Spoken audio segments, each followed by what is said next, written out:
சுவாமி விவேகானந்தரின் சொற்பொழிவுகள். சொற்பொழிவு குறிப்புகள். ஞானயோகம் சில குறிப்புகள். 1895ஆம் ஆண்டு நியூயார்க்கில் நடைபெற்ற சொற்பொழிவுகளிலிருந்து எடுக்கப்பட்ட குறிப்புகள். 1. ஓம் தத் சத். ஓம் என்ற மந்திரத்தை அறிவது பிரபஞ்சத்தின் இரகசியத்தை அறிவதாகும். ஞானயோகத்தின் லட்சியம் பக்தி மற்றும் ராஜயோகங்களை போன்றதே. ஆனால் வழி மட்டும் வேறானது. இந்த யோகம் பலசாலிகளுக்கு உரியது, அறிவுபூர்வமாக சிந்திப்பவர்களுக்கு உரியது. மென்மையானவர்களுக்கோ அமானுஷ்யமானவற்றில் நாட்டம் உள்ளவர்களுக்கோ உரியது அல்ல. பக்தி யோகி அன்பின் மூலமாகவும் பக்தியின் வாயிலாகவும் எவ்வாறு இறைவனுடன் பூரண ஐக்கியத்தை அடைய விளைகிறானோ அவ்வாறே ஞானயோகி பகுத்தறிவு ஆற்றலின் துணையை மட்டும் கொண்டு இறை அனுபூதியை பெற விரும்புகிறான். விக்கிரகங்கள், நம்பிக்கைகள், மூட நம்பிக்கைகள் என்று பழையவை அனைத்தையும், இந்த உலக மற்றும் மறு உலக ஆசைகளை தூக்கி எறிந்துவிட்டு முக்தி ஒன்றையே நாட அவன் தயாராக இருக்க வேண்டும். ஞானம் இல்லாமல் முக்தி கிடையாது. நாம் உண்மையில் யார் என்பதை அறிவதே அந்த ஞானம். பயம், பிறப்பு, இறப்பு எல்லாவற்றையும் கடந்தவர்கள் நாம் என்பதை உணர்வதே அந்த ஞானம். ஆன்ம அனுபூதியே மிக மேலான நன்மை. அது புலன்களை கடந்தது, எண்ணங்களை கடந்தது. உண்மையான நான் என்பதை அறிய முடியாது. அது என்றென்றைக்கும் அறிகின்ற பொருள். ஆதலால் அது அறிவதற்கான பொருளாக முடியாது. சார்பு பொருளை பற்றிய அறிவுதான் இருக்க முடியுமே தவிர தனி பொருளை பற்றிய அறிவு இருக்க முடியாது. புலனறிவு எல்லாமே எல்லைக்கு உட்பட்டவை. காரணகாரியமாகிய ஓர் எல்லையற்ற சங்கிலி அது. இந்த உலகம் ஏதோ ஒன்றை சார்ந்தது, உண்மையின் நிழல். ஆனாலும் இது ஒரு சமநிலை தளம். இங்கே இன்பமும் துன்பமும் ஓரளவுக்கு சமமாக உள்ளன. எனவே இங்கு மட்டும்தான் மனிதன் தன் உண்மையான ஆன்மாவை உணர முடியும், தான் பிரம்மம் என்பதை அறிய முடியும். இந்த உலகம் இயற்கையின் பரிணாமமும் இறைவனின் வெளிப்பாடும் ஆகும். பிரம்மம் அல்லது உயிர் தனி பொருளை மாயை அல்லது தோற்றம் என்னும் திரை வழியாக நாம் காண்கின்ற காட்சியே இந்த உலகம். இந்த உலகம் வெறும் சூனியம் அல்ல, அதற்கென்று ஒரு குறிப்பிட்ட உண்மை இருக்கிறது. பிரம்மம் இருப்பதாலேயே அது தோற்றமளிக்கிறது.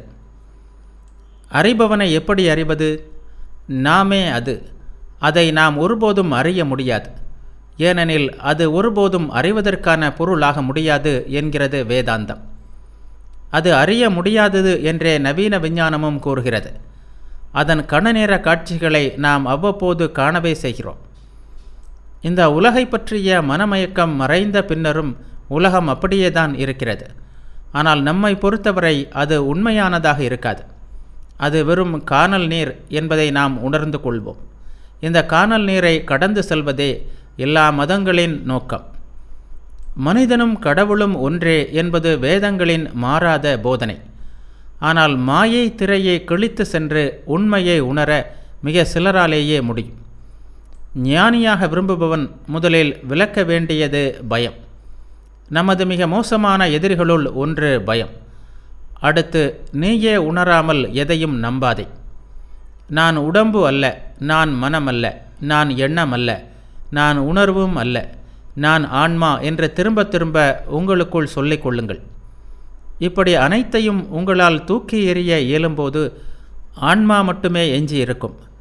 ஞானியின் தியானம் 2 வகைப்படும். ஒன்று, நாம் அல்லாத அனைத்தையும் மறுத்து அவற்றை எண்ணாதிருப்பது. 2, நாம் யார் என்பதை, அதாவது நாம் ஆன்மா, நாம் உண்மை, அறிவு, இன்ப பொருள், நாம் ஒன்றேயான பரம்பொருள் என்பதை மீண்டும் மீண்டும் வலியுறுத்துவது. உண்மையான பகுத்தறிவுவாதி தனது பகுத்தறிவு எந்த எல்லை வரை இட்டு சென்றாலும் அதனை துணிவுடன் தொடர்ந்து செல்ல வேண்டும்.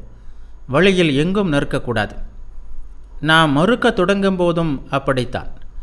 இறுதியாக எதையும் விளக்க முடியாத, மறுக்க முடியாத நிலை வரும் வரை, அதாவது உண்மையான நான் என்பதை அடையும் வரை மறுத்து கொண்டே செல்ல வேண்டும். அந்த நான் தான் பிரபஞ்சத்தின் சாட்சி பொருள். அது மாறாதது, என்றும் இருப்பது, எல்லையற்றது. இப்போது அஞ்ஞானத்தின் அடுக்குகள் அதனை நம் கண்களிலிருந்து மறைக்கிறது. ஆனால் அது மாறாமல் எப்போதும் அப்படியே இருக்கிறது.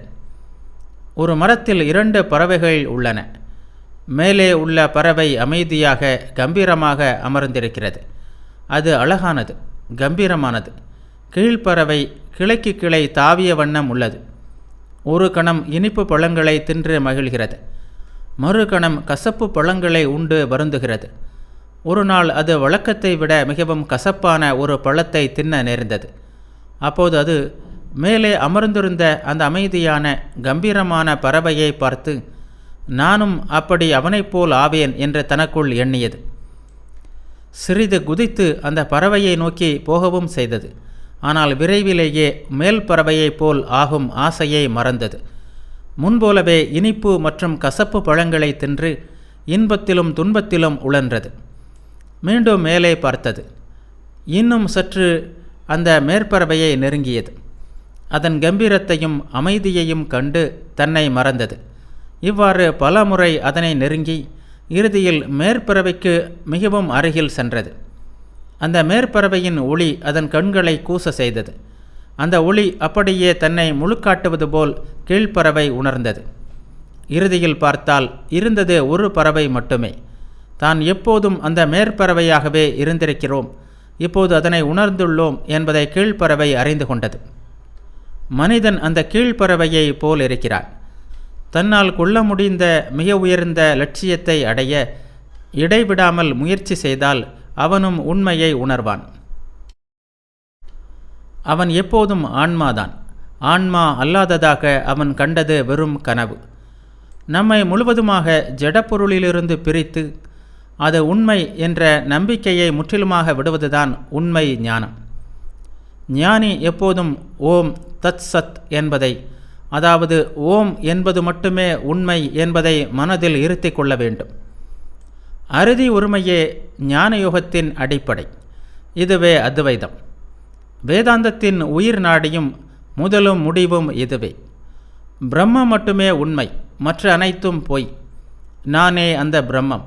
இதனை திரும்ப திரும்ப நமக்கு நாமே சொல்லி நம்மில் ஒரு பகுதி ஆக்கும்போதுதான் நாம் நன்மை தீமை, சுகம் துக்கம், இன்பம் துன்பம் போன்ற எல்லா இருமைகளையும் கடந்து செல்ல முடியும்.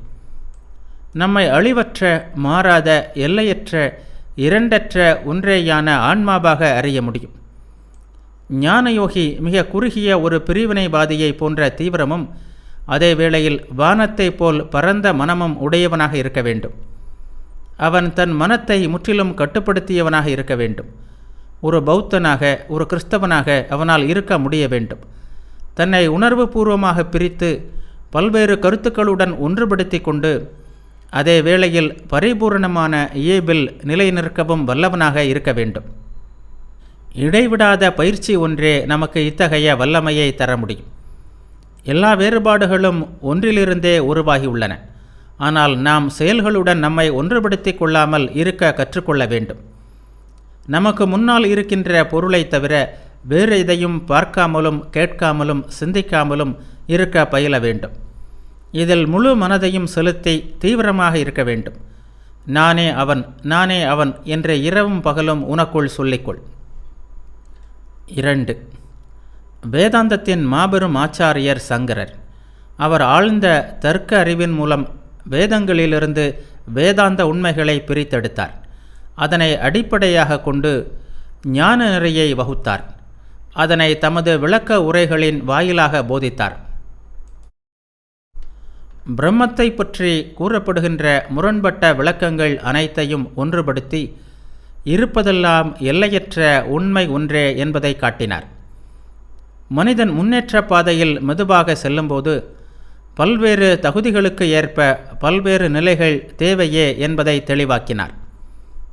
இத்தகைய பல்வேறு படித்தரங்களில் உள்ள உபதேசத்தை நாம் இயேசுவின் உபதேசங்களிலும் காண முடிகிறது.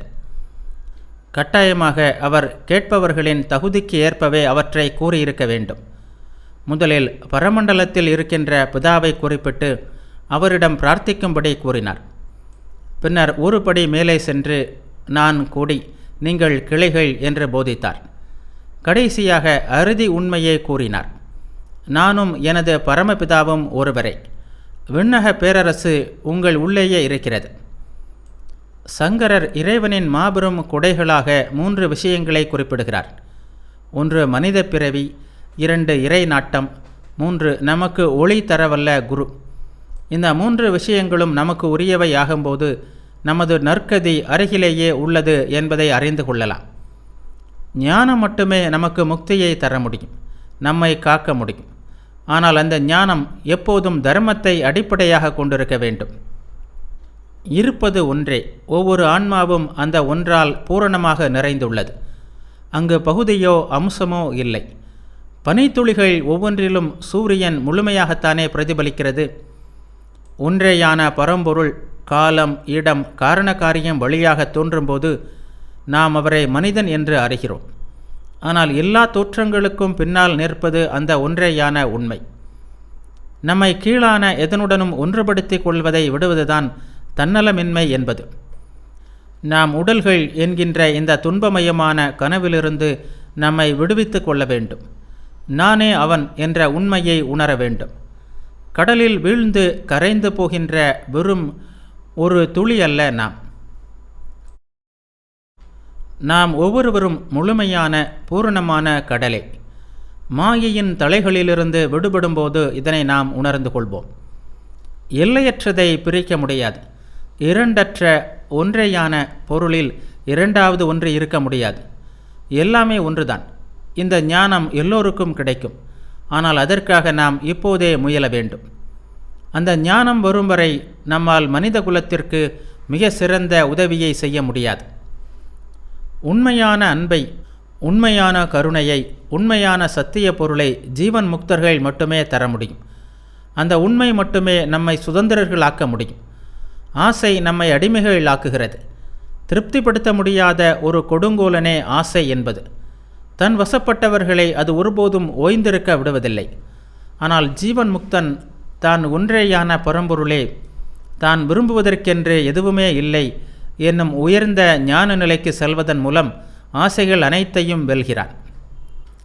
உடம்பு, பால் வேறுபாடு, இனம், ஜாதி, பற்று என்ற எல்லா மனமயக்கங்களையும் நம் முன் கொண்டு வருகிறது மனம்.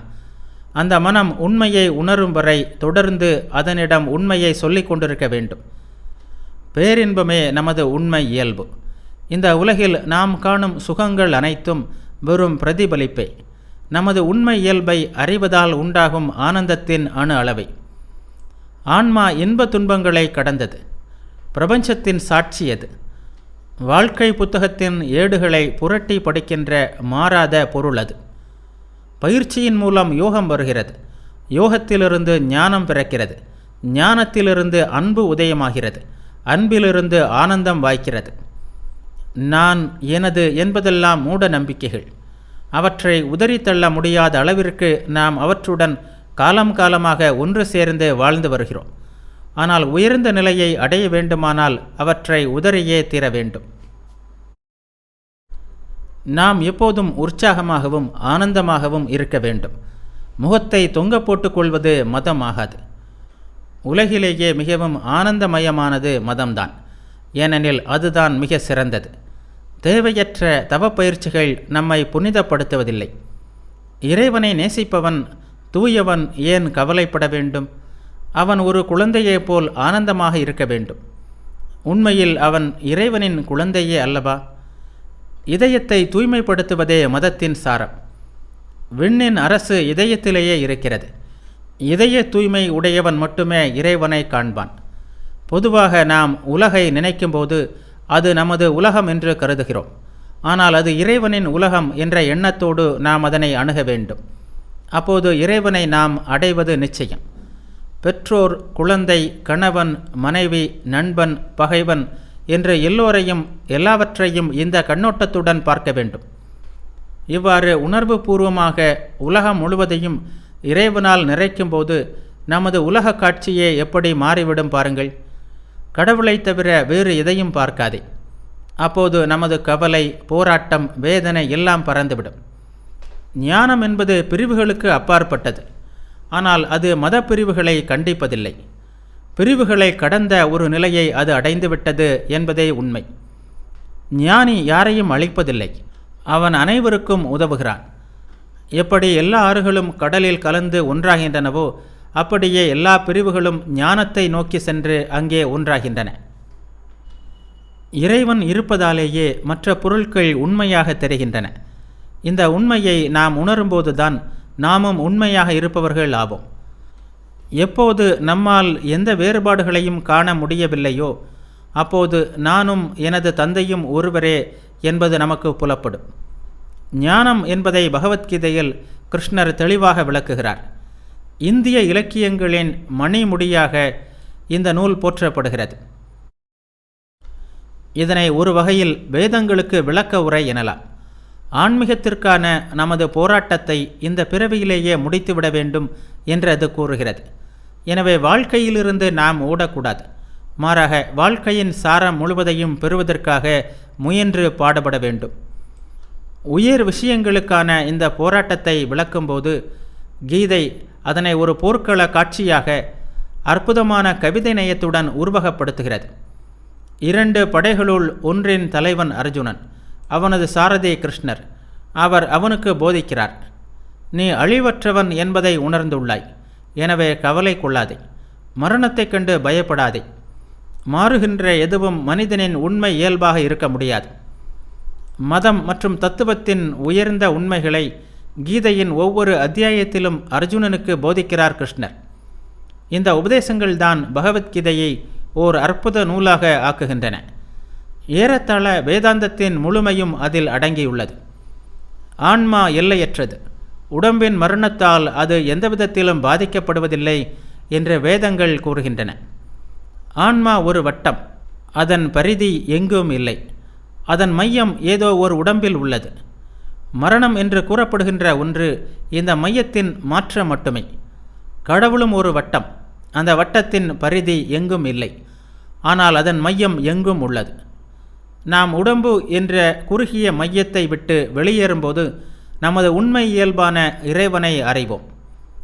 நிகழ்காலம் என்பது கடந்த காலத்தையும் எதிர்காலத்தையும் பிரிக்கின்ற ஒரு கோடு மட்டும்தான். எனவே நான் நிகழ்காலத்தை பற்றி மட்டுமே கவலைப்படுகிறேன் என்று சொல்வது அறிவுடைமையாகாது. ஏனெனில் கடந்த காலம் மற்றும் எதிர்காலத்திலிருந்து தனியான நிகழ்காலம் என்ற ஒன்று கிடையாது. அது ஒரு முழுமை. காலம் என்று நாம் கொள்கின்ற கருத்து நமது மனம் கற்பித்தது மட்டுமே, நமது புரிந்து கொள்ளுதலின் விளைவு மட்டுமே.